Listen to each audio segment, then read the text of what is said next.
ময়লা পানি যারা মারছেন আরো মারতে পারেন, সমস্যা নাই, মারেন। মতিঝিলের এজিবি কলোনিতে নির্বাচনী প্রচারণায় গিয়েছিলেন ইনকিলাব মঞ্চের মুখপাত্র শরীফ ওসমান হাদি। সেখানে তার গায়ে ছুড়ে মারা হয়েছে ময়লা পানি।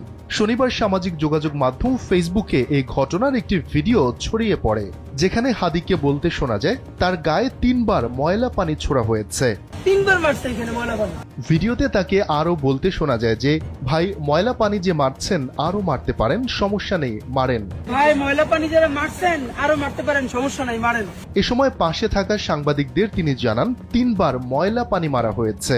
আগামী জাতীয় সংসদ নির্বাচনে শাহবাগ, মতিঝিল, রমনা, পল্টন ও শাহজাহানপুর নিয়ে গঠিত ঢাকা ৮ আসন থেকে ভোটে লড়বেন ইনকিলাব মঞ্চের মুখপাত্র শরীফ ওসমান হাদি। তিনি ঢাকা ৮ আসনে স্বতন্ত্র প্রার্থী হিসেবে নির্বাচন করবেন। ভাই ময়লা পানি যারা মারছেন আরো মারতে পারেন, সমস্যা নাই, মারেন। মতিঝিলের এজিবি কলোনিতে নির্বাচনী প্রচারণায় গিয়েছিলেন ইনকিলাব মঞ্চের মুখপাত্র শরীফ ওসমান হাদি। সেখানে তার গায়ে ছুড়ে মারা হয়েছে ময়লা পানি।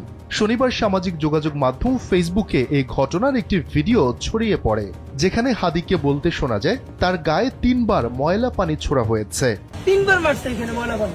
ভিডিওতে তাকে আরো বলতে শোনা যায় যে, ভাই ময়লা পানি যে মারছেন আরো মারতে পারেন, সমস্যা নেই, মারেন। ভাই ময়লা পানি যারা মারছেন আরো মারতে পারেন, সমস্যা নাই, মারেন।